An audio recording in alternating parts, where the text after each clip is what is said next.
Today, joining me is Lindsay Keck. Now, I was introduced to Lindsay by a board member that I serve with. When she shared Lindsay's background, I knew I wanted her to join me. She's an organizational development consultant, let me get that right, with unlimited boundaries. And she's also working as a pro bono consultant at Intercultura in Costa Rica. And in fact, that's what prompted her recent move to Costa Rica. She's been exploring the country and getting comfortable with navigating a new culture. And so I'm so excited to have you, Lindsay. Thank you for joining us today. Thank you so much for having me and inviting me to be a part of this conversation. I'm really excited to share more about my experience. Well, so let's just jump in there. When we first talked, you shared that the thing that sparked my curiosity was when we talk about people that we work with and their cultural differences, sometimes it's hard to appreciate the struggle of the other person assimilating into our culture, but you've had the exact flip experience. Can you talk a little bit more about that?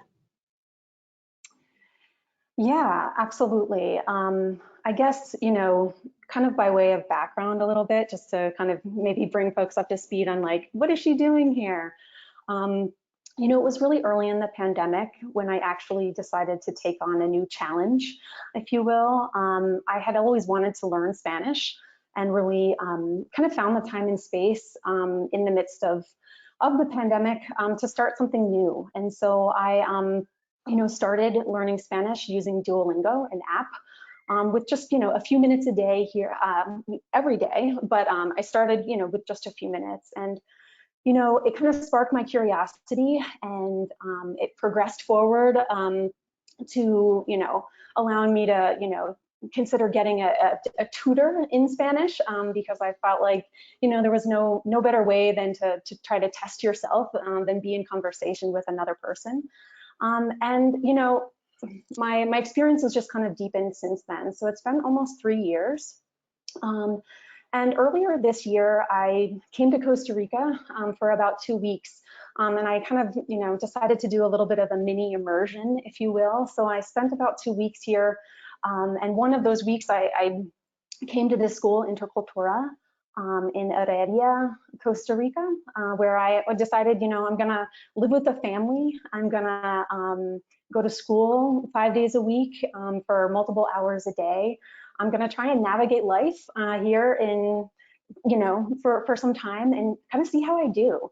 Just because I wasn't really sure, how effective I was at speaking Spanish until I actually, kind of tested it in a real way. And so, yeah, that's kind of led me to this moment where I kind of sought another opportunity to come here in a full-time kind of capacity, kind of mix things up a little bit, change things, and kind of just further, develop my skills and also, really immerse myself in kind of getting to know the culture in a non-touristy, hopefully, way. And yeah, I mean, the culture is just beautiful, and I think I'm noticing a lot of things, and I'm excited to explore them in this conversation today. So Chris, I'm going to do this a little bit out of order, but is it okay if we move to, I think this is this poll here. Is your native language something other than English? Maybe we can launch that poll. You want to launch that one first? Yeah, that'd be great. Okay, hang on one second. All right, I'm going to launch the poll right now for you. Poll number 1 now is active upon your screen, folks. Is your native language something other than English? Make your selections now, folks, and this poll is active for 60 seconds. I wanted to open it because of something, Lindsay, you were talking about just now learning language. Can you do me a quick favor and repeat the name of either the app or the program that you were using? Sure, absolutely. So I started using Duolingo, a language learning app that's quite popular. And I've also used italki, which is another language learning platform which connects you with tutors in languages of all kinds all over the world. Have you ever heard of Coffee Break? Did you close that poll already, Chris, that seemed really quick. I did not close it. I didn't touch anything. It says closed. It says it's closed. Is there a way to Apologies. reopen it again? I'd have to put it back in there altogether. I didn't close it. I don't know how it closed. I'm sorry, I Sorry, think I did folks. that. It looks like it's closed, but we'll reopen it so that you can continue. We know people want to get their CPE and they need to answer the questions to do that. I'll put it back in and we can launch it later then. I'll put it back in. Okay, so there's another app called Coffee Break. I was listening to try to learn French, Coffee Break French, but they have it in lots of languages. So I just wanted to share that for our attendees who might be curious about learning language. You also said that you go to school 5 hours a day. Are you teaching school or are you attending school? And if it's attending, is the school in Spanish so you are truly immersed, or is it to continue learning Spanish? Yeah, so I do go to school 5 days a week in the mornings for about 4 hours per day, and it is in Spanish. You know, I'm taught by classes are led by you know, native Spanish speakers here in Costa Rica, and they really are you know, just we're talking. It's all conversational, working in, you know, in a workbook and kind of working in on grammatical things and in conversation and learning about the culture. So it is definitely like multifaceted and multi-layered, but it is primarily, you know, in Spanish, which is great, great listening. By the way, Lindsay did share with us some beautiful pictures from Costa Rica. I thought I'd put those up to share. And I do see some questions coming in about the poll. I think Chris is going to re-enter that polling question, and then we'll relaunch a new poll shortly so everybody will have a chance to answer all 4 questions. So Chris, let us know when that poll has been re-entered and we can launch it again. And somebody also, they use Duolingo for Turkish, and they love it. Awesome. Awesome. Yeah, I love it. And I'm still doing the language learning app alongside what I'm doing here. So as you navigate your new role in Costa Rica, how have others accepted you in terms of she doesn't speak English, she's not familiar with our culture? Speaking from the person who is navigating the new culture at work, are you experiencing anything unusual or particularly difficult at work that might be different than, you know, when you're going to the grocery store or you're having, you know, meeting with some friends? Yeah, I think that this experience thus far, you know, for the last 2 months has made me really reflect on the experience of non-native English speakers in the US. And just how, you know, maybe I've perceived or, you know, the way culturally Americans perceive people that don't speak English as a native language. You know, I have found people here to be incredibly warm and welcoming and just receptive to somebody who's learning, which is just so heartening and really makes me think about the last time I, you know, engaged in a conversation with somebody who might be learning English. Did I practice patience? Was I flip or quick? And you know, I think what I really have been thinking a lot about is the time it takes me to formulate sentences, which sounds a little bit ridiculous, but at the same time too, you know, I'm processing a lot of things when I'm, as a relatively new Spanish speaker, I'm, you know, you're just processing things. And so you're trying to construct a sentence with vocabulary, you're trying to use the correct, you know, verb conjugation. And these things just kind of take time. And so I just have experienced, I think, an abundance of patience that people have with me as I'm like crafting very simple sentences. And it's a very humbling experience, and really just makes me think a lot about, you know, how I engage with others who are non-native English speakers in the US or quite honestly, you know, maybe anywhere, people who are learning a language, and just the patience and grace that I think it takes to encourage somebody to just to continue to keep going. I mean, this is, it's hard, but I think it's a really well worth the effort. Thank you. That's Hey, fantastic. your poll is ready, Jenna. I can launch it again.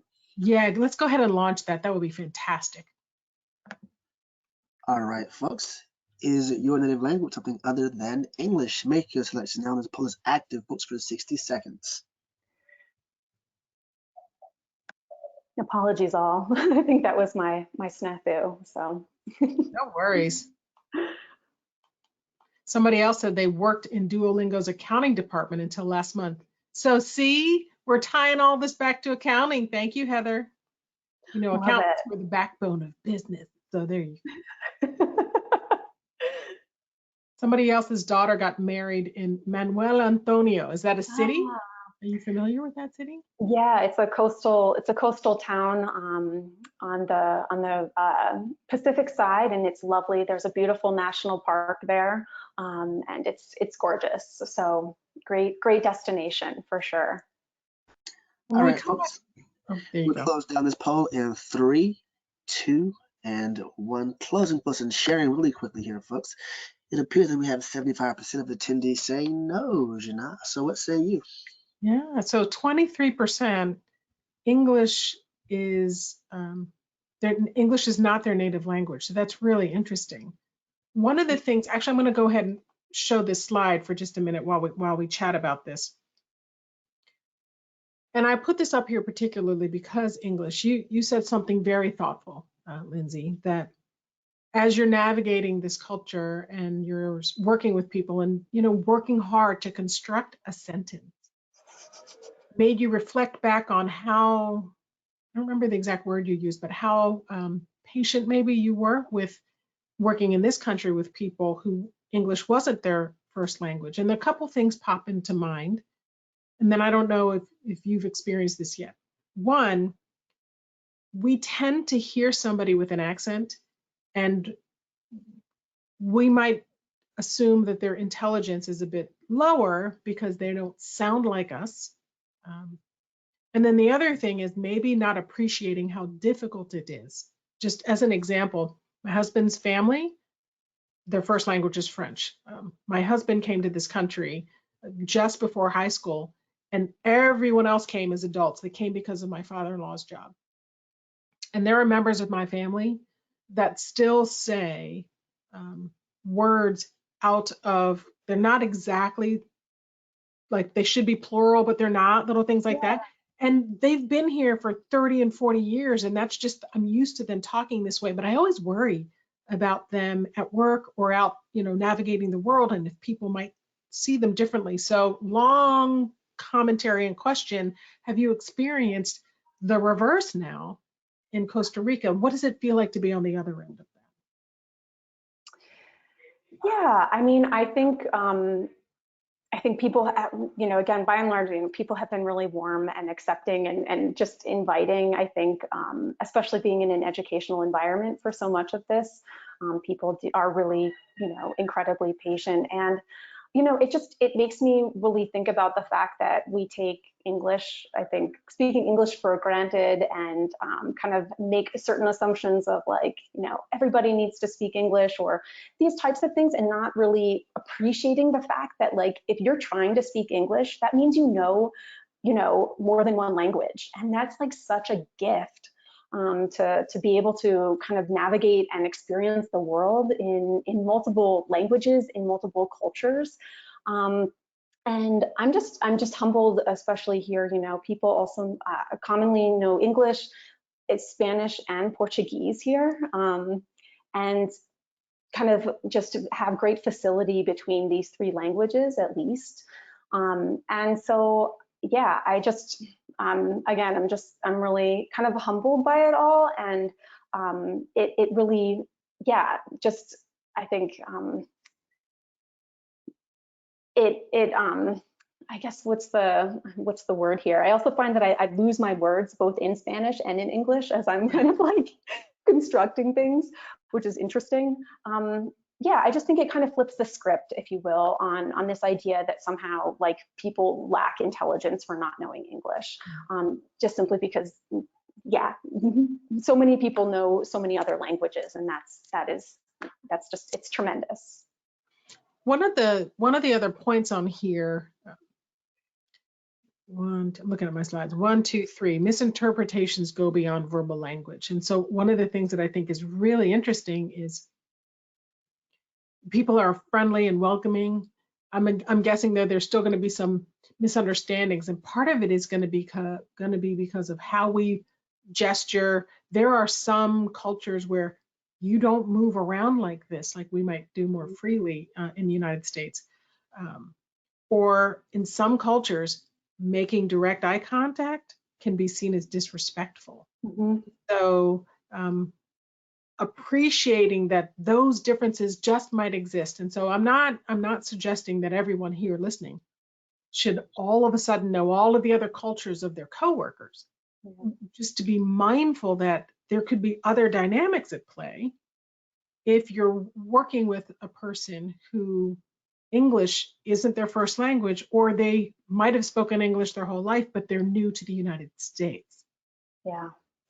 Yeah, I think it makes me think about, just kind of like an example, if you will. So I'm living with a Costa Rican family here, and, it's an intergenerational home, which is something that's a new experience for me. And I think, maybe a new experience for a lot of people participating today too. And, boundaries are different, I think, when you're living like in an intergenerational household. And that's kind of been an adjustment for me of like, okay, if I'm, for example, I don't know, go to the market and I bring something home to eat, it's not just for me, it's for the entire family. And like, it's just these kinds of simple examples, I think, of like, okay, yeah, just like, I think boundaries are just like a little bit different. And I think that probably translates in different ways, maybe too, in a workplace setting, just around kind of the expectations and these types of things. So I definitely think it has relevance in different contexts. And it's just, again, it's an interesting observation. I haven't done a session yet on microaggressions, but this comes up often, and I'm thinking probably should do a session and talk more about that. And what came to mind just now is when I was in practice, so I had my own firm for 17 years, and one of my employees was from Sri Lanka. And so when people would meet her, people would assume she was Indian and lived in, like Mumbai or something. Like they just made these assumptions. And some people had difficulty understanding her accent. And as a result, we either were less likely to talk with her or interact with her. And I just thought that was interesting because the accent was the barrier. I think there was some presumption of competence because she worked there, but then maybe there was some hesitancy of working with her because of accents. And there were assumptions about where she was from.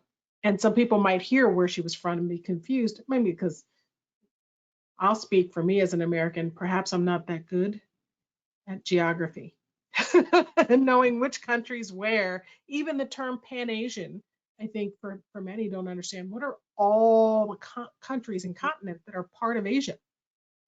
It's not just the so-called Orient that many people are familiar with. So I may be making more commentary than asking a question, but I don't know if you're having any thoughts or reactions to what I'm saying. Oh, and before you share those thoughts, how about we launch a poll and then you can share your thoughts during the poll. So just to make sure we get them all in, because we had to do one twice. So we'll do the first poll, Chris. Alrighty, folks. Poll is active upon your screens. Do you have colleagues whose first language is not English? Yes, no, not sure, or prefer not to answer. Make your selections now, 60 seconds. All right. Yeah, I think 60 seconds is fast enough for you, Lindsay, if you want to hold off. I mean, I can just say, I think it's, I think what you're sharing, Gina, is that it's just in the observation of these things. I have a background in mindfulness and meditation, and I often try to integrate these practices into, different places and spaces where it's not just on the, kind of in a meditative space, but really thinking about bringing mindfulness into workplace settings and also into just interpersonal relationships. And so I guess I'm just thinking about like, the noticing of what what comes up with us for us when we maybe engage with colleagues from different places with different accents who have different cultural backgrounds than we do, and really just I think making those kind of observations present for yourself and really kind of just investigating and getting curious about them is maybe that's kind of what I was thinking when you were sharing.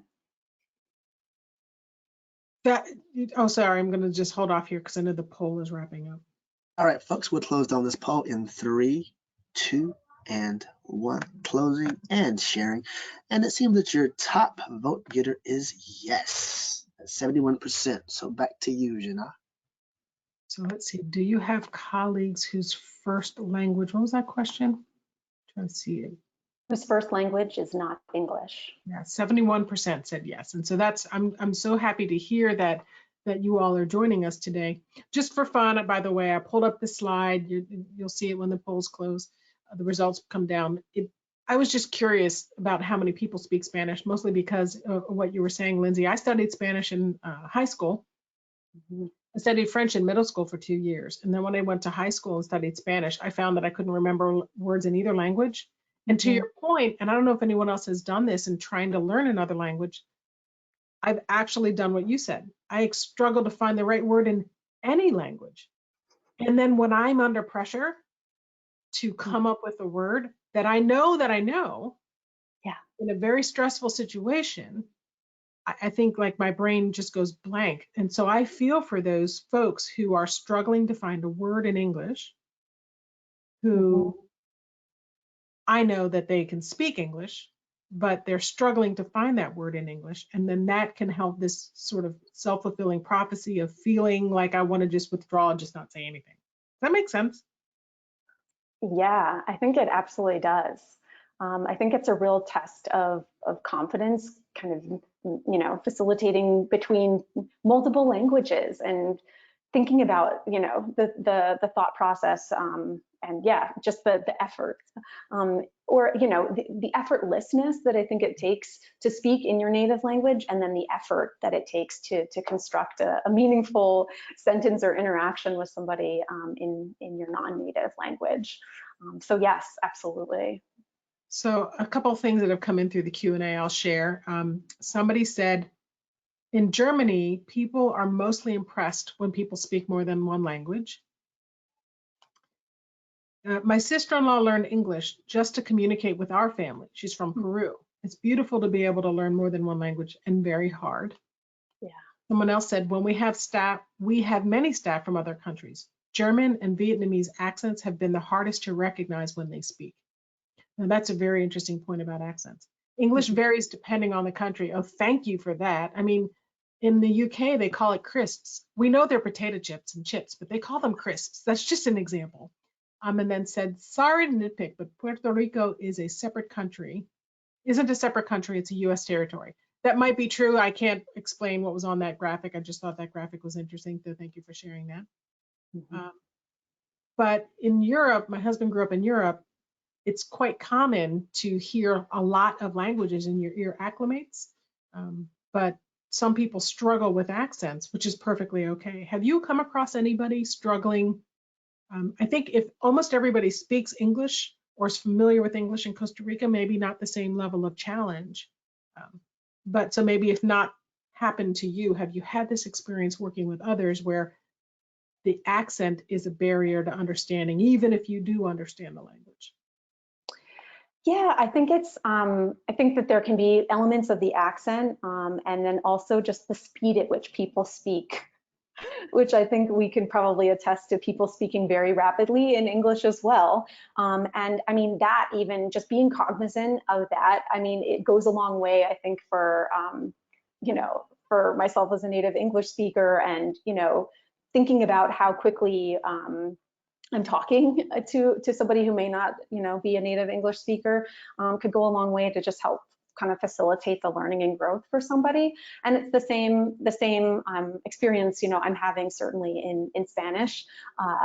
People can kind of slow it down a bit for me, and that's really helpful. So I think it can kind of be this combination of both accent and then, you know, just the sheer velocity that people speak at.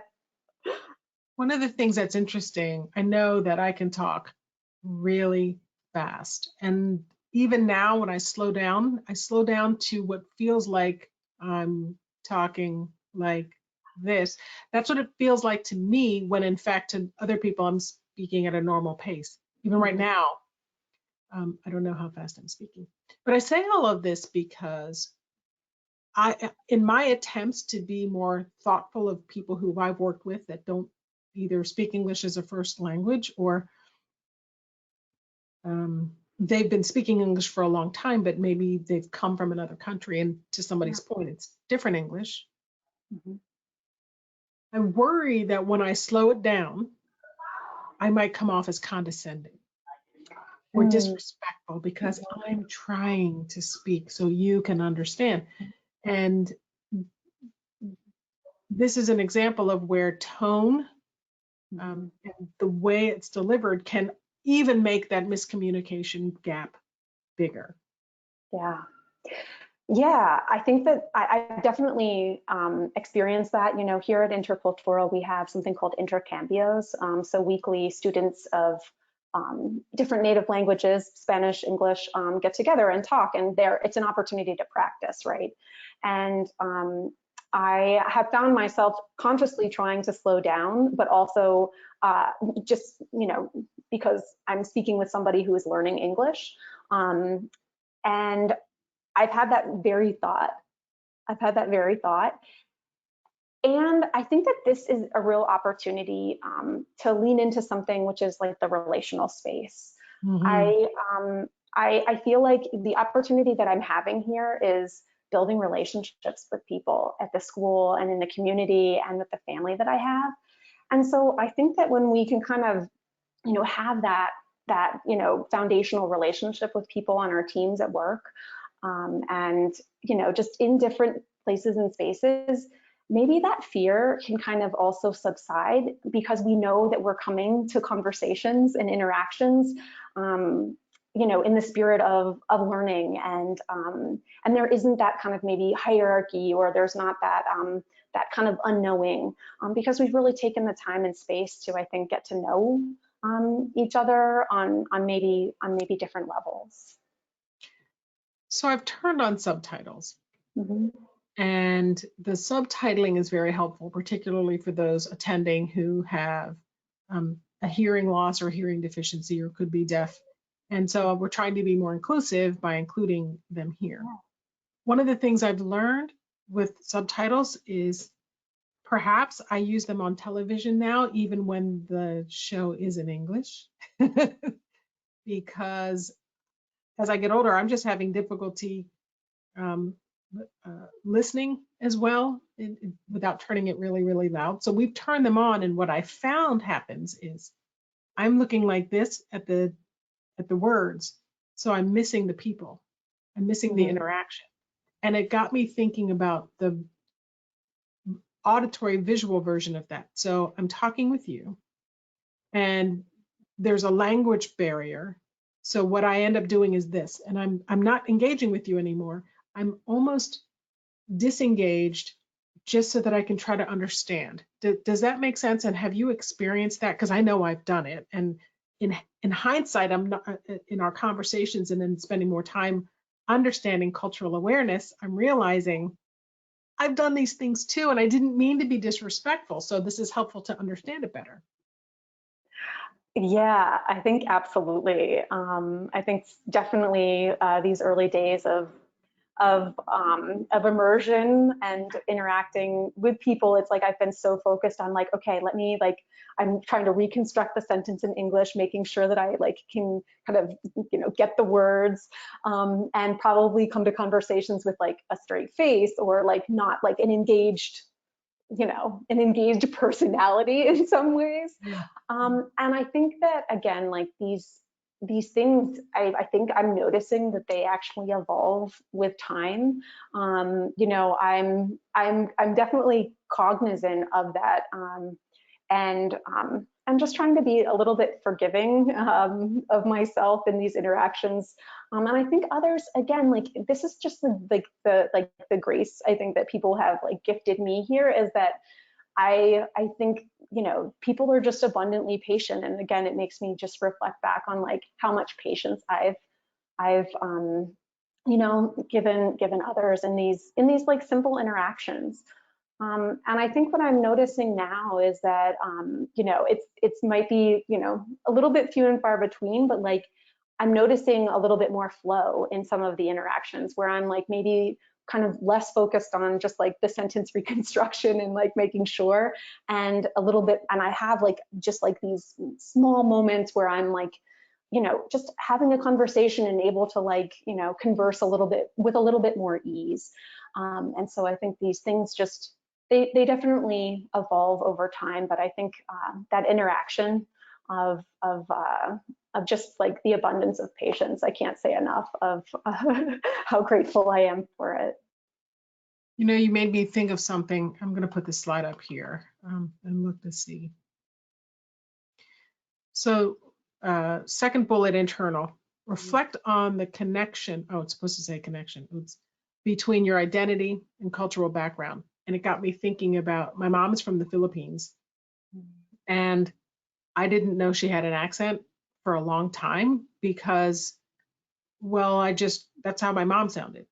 Right. And I don't remember how old I was when somebody made it like they couldn't really understand her as easily.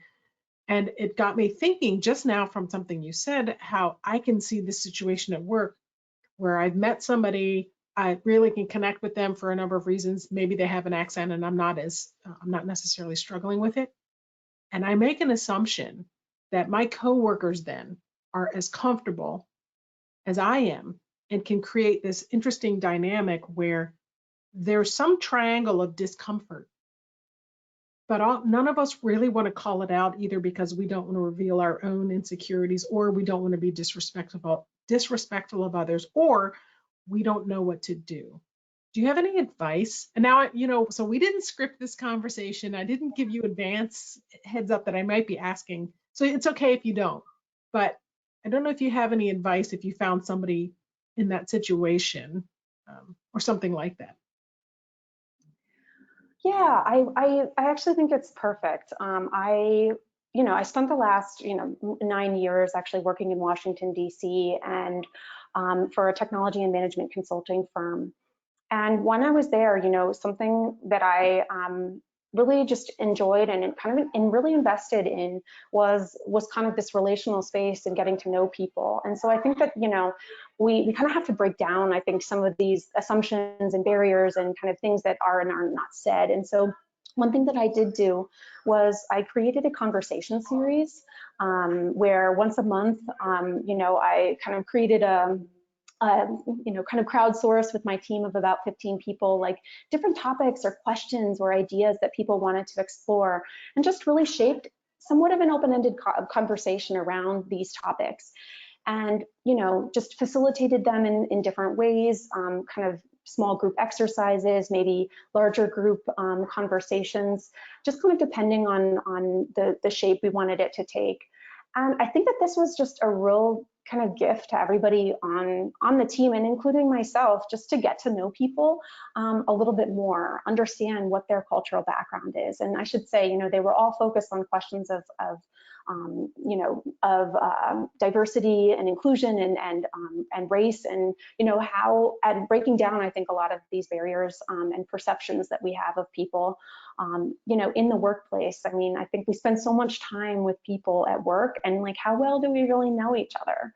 And I think that, yeah, this was just kind of one way that I, you know, kind of stepped into a little bit of something different. I mean, there's definitely vulnerability here, and it was just, it created just, I think, yeah, like a beautiful conversation with people on a regular basis, and kind of just saw like a new expression of people. And I think that's the kind of place and space where I think you know, we can maybe break down, you know, some of those assumptions and things that you're talking about.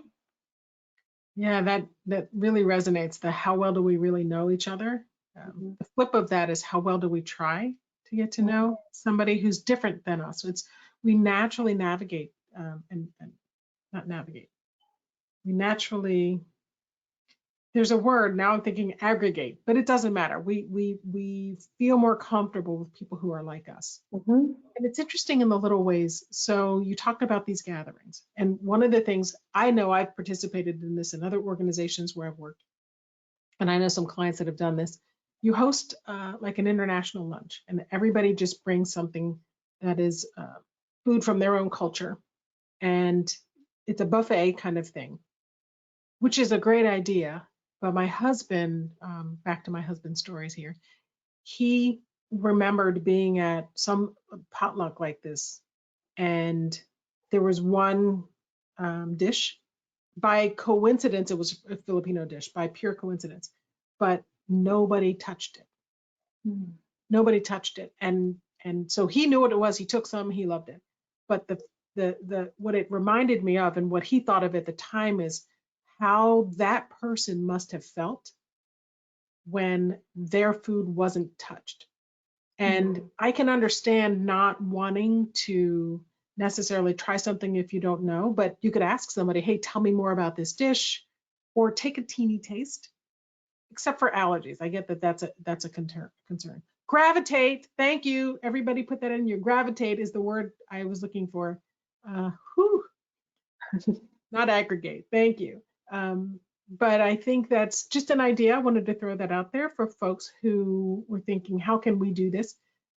Certainly, we have to be thoughtful of the where are you from question, because as people have gotten sensitive to that, if it's not asked in the right context or tone or timing or situation or relationship, it can be sort of like, where are you from? As opposed to, so where are you from? And it's okay to ask those questions in the right situation. Maybe a potluck is a safe way to start to ask and explore people's backgrounds. And I'm guessing in your social settings, it came up more naturally and more comfortably. Yeah, absolutely. I mean, I think that there's just a lot of time and care that goes into kind of planning these types of conversations, if you will. I mean, it's not just water cooler conversation. It's really creating spaces with intention. And so I think that food, yes, is a great way to kind of bring people together. And I think even maybe taking that a step further and like offering, you know, an opportunity maybe for some storytelling around like the significance of things, you know, what and how, you know, this means to you, you know, maybe sharing memories of communal, you know, dining. I think, you know, food is a bridge, I think, to culture and to language and to just experiences. So I think, yes, these interactions, I think, are we need to be planful and mindful, and certainly, yeah, I think asking the right question in the right tone, and I think that really comes with creating the container for, you know, a container for these types of conversations. I'll tack on to that. And if you don't if you ask a question in a way that landed a little differently than you intended, you brought it up earlier, the vulnerability word. Being okay with, wow, I'm sorry that I didn't mean for that to impact you the way it did. I'm sorry, I want to better understand how maybe I could have asked that differently, or help me understand how that was offensive. Not in a defensive way, but because I'd like to learn. I know if you can help educate me on how I stumbled here, that would be really helpful. So just sharing that as a tip. I want to make sure I don't forget this. Somebody said earlier, and this came in quite a ways, they wanted to thank the person who clarified the distinction for Puerto Rico. They said it was important and meaningful. So thank you. And those little missteps are the kinds of things that some of us do all the time. I have to say, I really appreciate that person coming back and saying thank you, because those are the little things that can make a difference. If you have colleagues from other countries or with different backgrounds, different languages, they might speak another language and be third generation American, right? The lack of the English as your first language isn't necessarily because you are a new immigrant to the United States.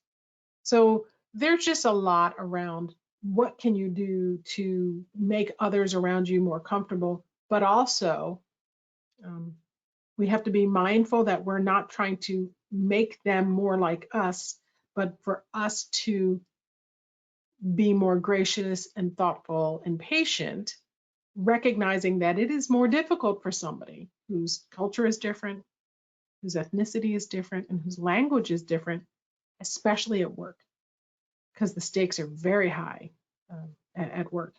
For no other reason than that's how we earn a living. Mm-hmm. So I don't know if you have any thoughts. I know I'm looking at the clock. I know we have 2 more polling questions to go. So, but I know that. So I'm just watching the time, just for everybody who's going to start asking. Yeah, no, I really, I think relating it all back to kind of the workplace, I think you're absolutely right. I mean, these interactions are higher stakes in that environment, and there's just a lot of things that I think are maybe certain things are explicit, and then there's a lot of things that are implicit. And we probably think less about those like implicit things. Culture is an interesting thing. There are, certain external facing factors, and then there's like a lot of internal implicit things that we don't maybe kind of talk about. I mean, that could be an interesting conversation unto itself, is an exploration around like, what kind of culture do you think we have here? And maybe what kind of culture do we want to create? Like, how do we do that? And what are the practices around how we do that? Just because I think that there's a great care and intention that's really this type of the types of work environments where we want to be, and we want to spend time and get to know one another. I mean, it takes energy and effort and intention to really create. So I thought I wanted to make sure I put this up here. We're not really putting these here as presentations, but folks, I would encourage you to look at this. This is really around the population trends in the United States. We're seeing an uptick in worldwide immigration. So this isn't just the United States, but there is a shift in, I'm not going to say blending, but a shift in where people are moving around the globe. And so we're likely to see an uptick and an increase in a more diverse workforce solely from an ethnicity background. And so that's something to keep in mind in terms of us becoming more comfortable in trying to navigate and create spaces where everyone else can feel included and safe. And so I just think that I just wanted to bring that up, because if you haven't worked with somebody yet from a different culture who doesn't speak English, the odds are going up that you might. So let's go ahead and launch that 3rd poll, Chris, if we could. Poll 3 is active, folks. Do you speak more than one language? Make your selections for 60 seconds. I'll share, my husband's sister is a translator, and her first language is French. I think she speaks like maybe another language. So she's a translator, I want to say, for either the World Bank or one of the international organizations here in DC. And one of the things she told me that I found very surprising is that English is the most difficult language to translate, which I thought was interesting, because I thought it'd be something like Russian or Chinese, mostly because they sounded to me more difficult. And then my husband pulls out a cell phone and starts running through a list of words in English that the one that keeps popping up today is through. And he's like, it's through as in going through something, cutting through a piece of paper. No, maybe that's like cutting through an alley. And then there's through as in like I threw the ball. And then there's through as like I'm trying to think of all the different words. He has an entire list. Sorry, Chris. So I see the poll is over. Looks like the majority of people said No. Indeed, folks, we'll close down in 3, 2, and 1. And so, yes, your majority said no at 62%. So 7% speak more 60 than 3 languages. That's impressive. Isn't that It's something? Wow. Yeah. It's funny, I'll say I speak mostly English most of the time, just because even as a native English speaker, I feel like sometimes I don't know the right words.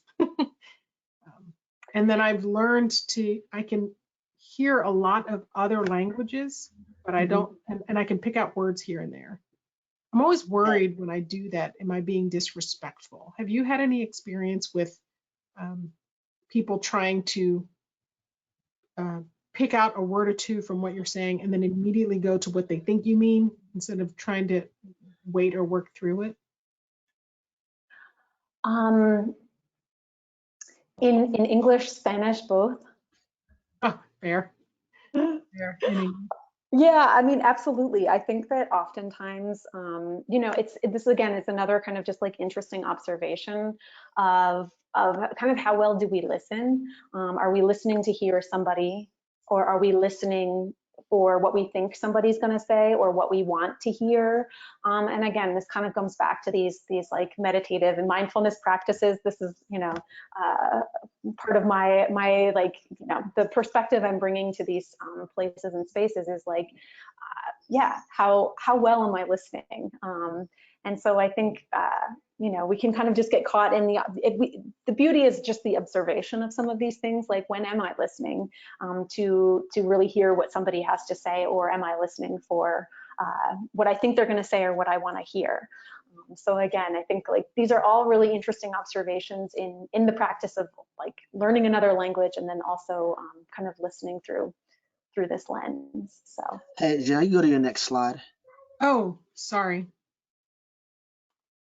You want to make sure that it's moving? Is it not moving, Chris? Oh, I don't see your next slide. I see the poll is still up, it's still frozen. Hold on one second. Let me change something real quick for you. Sure. I don't know if other folks are not seeing the slide or. I still see the, oh, okay. That's why Chris is here. He fixes everything. We just have to show slides and talk. We'll try to fix this for you. Hang on. Well, while he's doing that, you know, you bring up mindfulness a couple times, and I know I've included that. That's part of my content with some of my sessions with my clients, because mindfulness is really about paying attention to what we're feeling. Okay, I see here now. I have to change this. Hold on. Is it back? Can you see Yes, that? yes, you're back at. Yeah, Okay. Mindfulness is important only because it gives us an opportunity to slow down. And you say observe, you used that word a moment ago. It's observing internally how we are feeling in this moment. That way we can identify, are we feeling defensive? Are we feeling confused? Are we feeling anxious? And that can help lead us forward in a conversation to be thoughtful, so that we are making sure I'm understanding, I'm listening to understand, I'm not being defensive. And this is particularly important when you're navigating a relationship where there are differences. And the cultural differences tend to be a larger source of miscommunication. And that's why cultural awareness is so important. Yeah, no, absolutely. Absolutely. And I guess I too want to just, you know, I had just a kind of a moment when, you know, that polling question was also asked around, you know, how many languages do people know? And I've been thinking too about just this idea of like, as an American, as a native English speaker, you know, how often maybe we make the assumption that other people know English, especially when we do travel abroad. You know, and I think that's, you know, there's kind of a blessing and a curse, right? Like you can go places and, you know, there's probably some degree of fluency in a lot of places around the world. And at the same time too, that doesn't challenge us as native English speakers to really have to know other languages. And I just think it's such a gift to be able to, you know, communicate with people and experience a culture through a different lens of knowing another language. And so I just want to kind of like, yeah, plant that seed, that, you know, maybe I'm trying to encourage people that if, you know, learning a language is not something you've thought about, or maybe something you are curious about, to like lean into it, because I think it's a gift, and I think it definitely, you know, I'm feeling like it's serving me in ways I don't even know yet. You know, I was watching a television show. I will admit it was a really bad one. But I was watching a television show last night, and in the scene, there was a woman who didn't speak English, and the other character did. And in order to try to get the other person to understand, the non-English speaker to understand, they would just use more fragmented English words and gestures. And I thought that even the media portrays this idea that somehow if I deliver my English differently, they're going to understand, rather than try to find a way to communicate that isn't dependent on them understanding some element of English. So that's what I was thinking about from what you said. I wanted to make sure we have an opportunity for some questions, although I'm looking at the Q&A and there don't seem to be a lot of questions, but there is one interesting comment, if I may. Sure. This is from Robert, and Robert says, I used to be the finance director for a company that supplied interpreters to the Department of Justice, Department of Justice Immigration Courts. Wow, didn't even know that there was something that specific. We handle over 5,000 subcontractors with 270 dialects. I got the wonderful opportunity to visit with many of them and learn about their cultures. Well, thank you, Robert. That's fantastic. I appreciate that. Unfortunately, not many people are in organizations that diverse, but I think that there's an opportunity to even just get to know a colleague who's different than you, even if it's not a cultural difference. Hopefully, our conversation today helped open up the perspective and understanding of why cultural awareness is so important, because there are all of these moments, you know, what you've shared that you've been experiencing, that's what our colleagues are experiencing here in the States, that we've probably not given much thought to. So I just want to thank you for that. Yeah, no, absolutely. It's been a great conversation, and I'm happy to share about these early days of my experience here. So well, before we go to the last polling question, I'll share just a couple more comments, and then we'll go to the polling question, and we'll sort of wrap up. So somebody said, here's a question. When you decided to go to Costa Rica, did you first find a school to enroll in, or did you find one once you got to Costa Rica?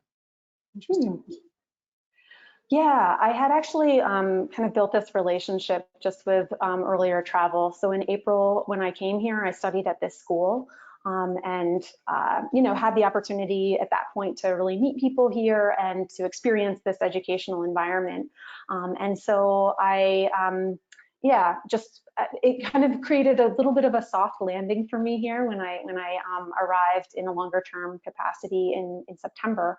And so I was able to kind of immediately kind of jump in and immerse myself. I'm actually living with the same family that I lived with in April. I'm also attending the school that I attended in April. And so it served me well, I think, just to kind of take a dip prior to actually moving here. So it's one strategy. One strategy. There are many strategies. Thank you. That was a great question. Somebody said they traveled to Europe in summer, and the people they visited all spoke multiple languages. It's interesting because English is a very prevalent language around the world. So we are fortunate that as English speakers, when we travel, there's a good chance somebody will speak English. So that's a great point. Somebody said, thank you. They're not an expat, but they work with Mexican colleagues. And so this presentation is helpful to help them understand, to build relationships with their colleagues. So thank you. Last question, I think. It says, did you overcome any fears? I actually was thinking about that just now. Did you overcome any fears to make this leap? That's a great question. I think small question, right? I think that there's just always a tremendous amount of unknowns, like even for kind of the best laid plans. And so I'll say, you know, I kind of, you know,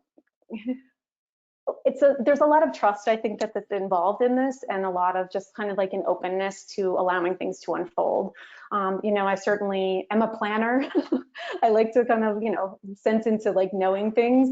And then there's just always so much that we don't know. And I think that's just kind of the beauty of this process. It's like I have certain things that I put in place, and now I'm just kind of living it, and kind of bending and swaying, I think, with the different moments that I kind of encounter that, and I'm sure that there's still going to be just a tremendous number of things that might come up, and, you know, either roadblocks or, you know, just like unexpected, you know, beauty, and there's just so many things. And so I'm just kind of, again, in observation of it all, and kind of taking it a little bit day by day, of course, trying to also create a little bit of a long view too.